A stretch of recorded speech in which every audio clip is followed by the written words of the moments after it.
Hey everyone, and welcome back. I'm Rick Fussell and this is the Ingrain Workshop.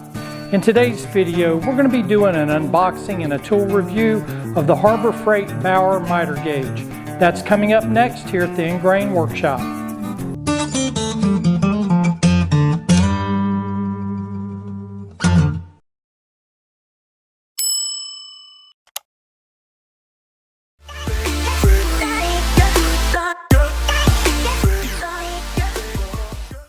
So this is the Bauer 24-inch miter gauge. Last weekend was Father's Day and the supervisor surprised me and got me this miter gauge from Harbor Freight. So let's go ahead and unbox it and see what's inside.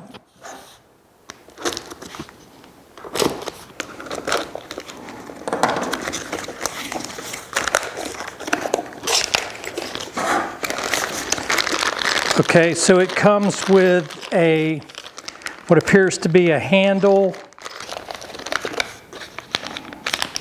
stop,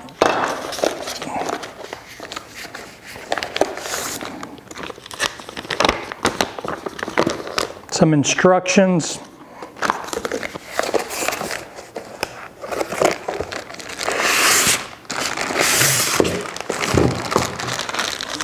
the actual miter gauge, and then the extruded aluminum metal fence. And that's it. That's everything that's in the box. So again, this is the Bauer 2326 1AB 24 and 3/4 inch miter fence and gauge. So let's go ahead and start the assembly process.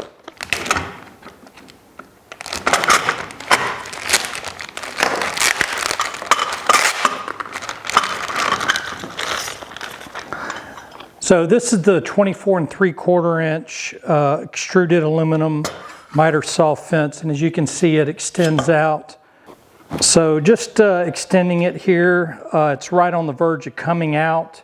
I'm measuring 23 and 3/4 here at the end of my tape measure. So anyway, that's just the fence. We'll wait till we get it all assembled and put together and see how far it can be extended.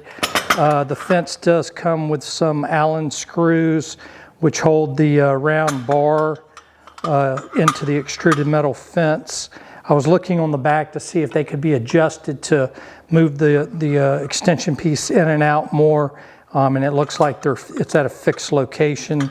So it looks like 23 and 3/4 inches is probably going to be the max that you'll be able to use, but we'll see here once we get it together. So that's the fence. This is the actual miter gauge.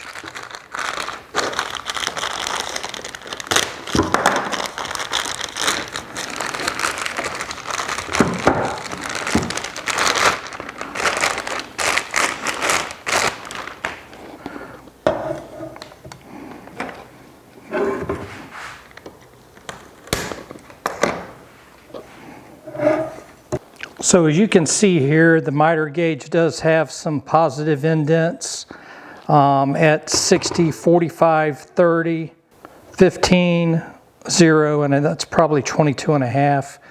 So you have a knob here that you can loosen, and then it's spring loaded, and you can pull it out and then turn the gauge to the next positive indent and then release it,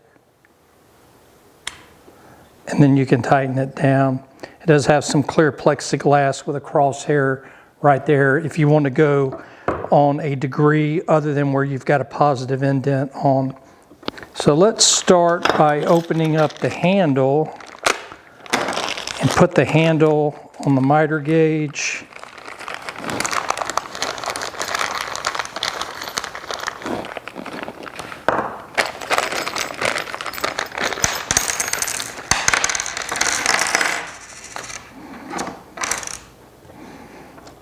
So there's a washer that goes on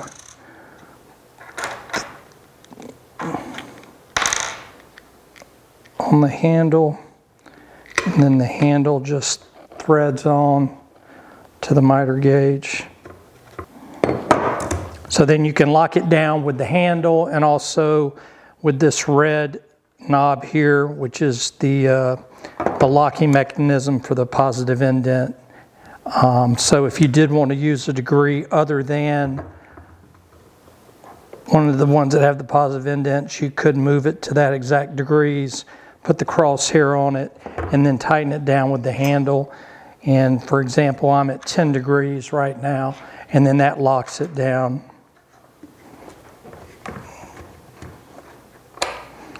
And then again, it's spring loaded, so as soon as you go to the next positive indent, it automatically clicks in, and then you can just tighten it in and lock it in. So again, for your presets where your positive indents are, you've got 0, 15, 22.5, 30, 45, and 60. And then you can go all the way up where it looks like maybe 75 degrees is the max angle on both sides of the miter gauge. So right out of the box here, I've been examining the actual crosshair, and it's on the positive indent for 0 degrees. And it looks like that it's about a ½ degree off. I don't know if you're going to be able to see that real clearly or not. So what I'm going to do is I'm going to loosen the 2 Phillips head screws that hold the acrylic where the crosshair is, and see if I can't slide it over and align it.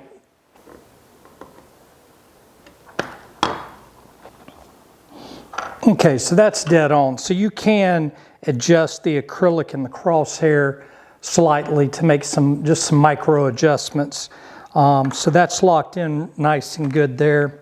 So the next thing I'm going to do is I'm going to place the miter bar into the miter slot on my table saw, and then adjust the fit for the miter bar. You do have some Allen bolts here on the sides that I'm assuming you can adjust to make some micro adjustments. So they're, take all the slack out of the miter slot. So let's go over to the table saw and put it in and make some micro adjustments. All right, so I'm examining, and I do have a little play side to side inside the miter slot. So I'm going to just pull it out, and then using the Allen key that came with the actual miter gauge, I'm just going to loosen these set screws and move them outward a little bit just to make a snug fit.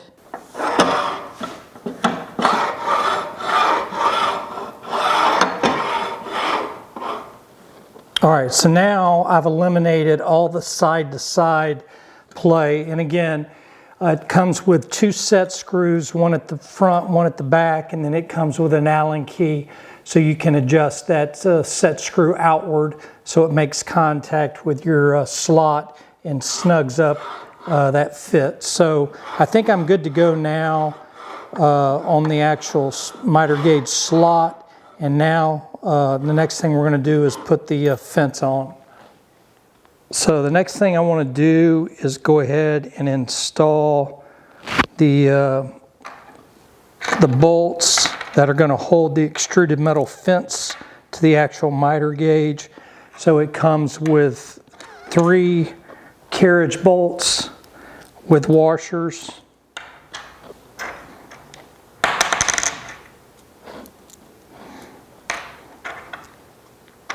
And then you've also got 3 plastic extruded knobs.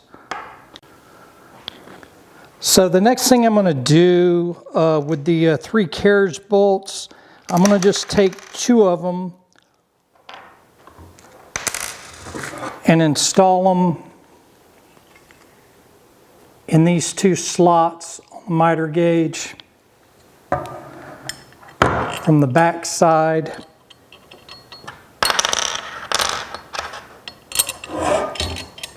like so. And then I'm going to slide the washers over the front, or I guess would be the back.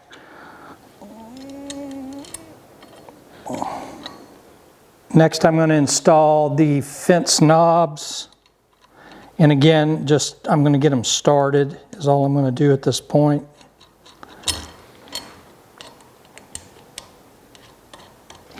Next, I'm going to slide the fence onto the gauge, and you'll notice there's a lip here at the top. This is the top of the fence, so then your stop can ride in this groove. This is the back, and then this is the front, which has the extension. So the extension is going to slide in first and be on the left-hand side of the gauge, and that will extend out. So let's go ahead and install the fence onto the actual gauge.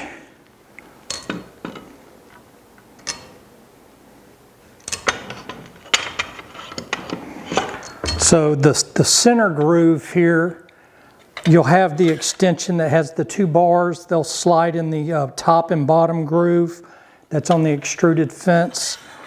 And then the center groove is where the back of your carriage bolts will slide.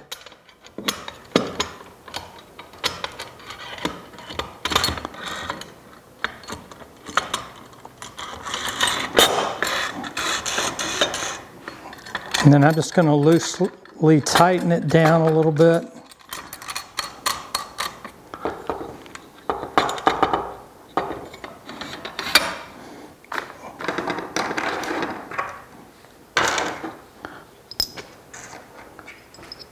So now for the slide fence, this is the extension lock. So the third carriage bolt and washer are going to slide on the back of the fence. And then this bracket here is for the extension lock.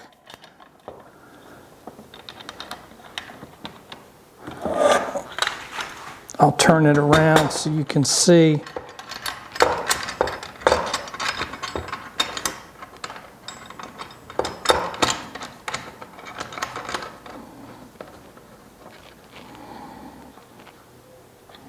And this just locks the extension from being pulled out. Then when you want to pull it out, you just loosen the extension knob and then it pulls out. Then the only thing left are the two end caps that go on the ends of the extruded aluminum fence.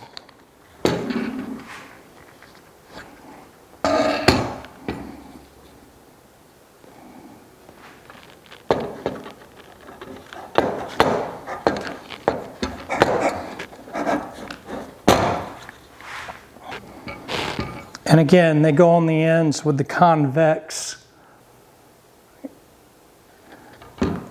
facing back like so.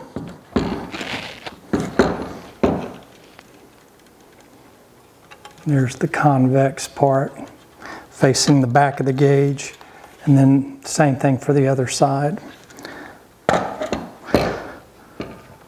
So then the last thing that you'll need to install is the stop. This is the stop.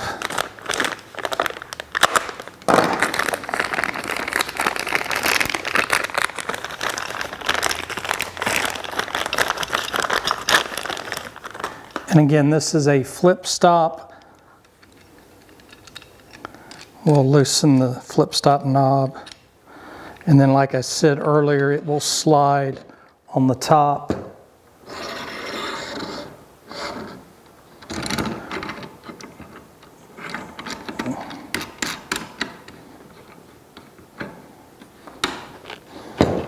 And then it will flip up and down when you want to use it.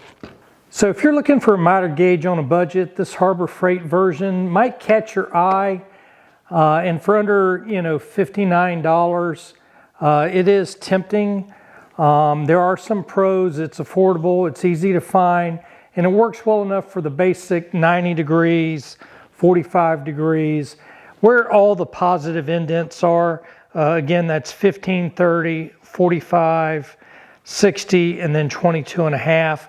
I think if you're working between those angles, which are pretty much the standard angles, you probably can't go wrong there. But if you're looking at the angles that are between the positive indents, you know, the accuracy is probably not going to be the best. But you know, if you're looking to just, you know, get started, you know, this will definitely do the job. The cons, though, you know, this is not going to be a precision instrument. I know it's got the set screws on the side of the miter slot bar, and you can get a lot of the wiggle out of it, but there is still a little bit of wiggle, not much. I could play with it a little bit more, but it's something that you're probably going to have to fine tune, you know, every time you go to use it. The actual flip stop is pretty nice, but there is a little deflection. And as long as you know that and you're not just slamming pieces up against it, it's probably not gonna be that inaccurate. But if you're batching out some a lot of production stuff and you're just banging up the side of it, it is going to throw off the accuracy and make your cuts a little less accurate. So bottom line, though, if you need a quick fix or a backup gauge, this is serviceable. But if you're doing fine woodworking and you want a repeatable accuracy, you'll probably want to upgrade sooner rather than later. But again, this is a budget miter gauge, and there's nothing wrong with purchasing this from Harbor Freight. Like I said, it's $59, just under $60. You know, I think this will get the job done, but you will need to upgrade sooner rather than later, because, you know, this isn't going to take a ton of beating, and especially when you extend it out to the 24-inch length. Even when you tighten it down, there's still a little play in these bars. Again, that might not affect anything, but it's just, you know, it is what it is. It's a budget miter gauge, and as long as you know that going in, you know, it's worth the purchase. Just knowing, you have to know what the limitations are. If you're using this strictly to just cut 90s, 45s, 30s, and you do know that there's some deflection with the stop, you can work around those. And at least you'll get accurate cuts on your 90s, 30s, all your positive indents. So I hope this helps. Again, it's not bad for the price.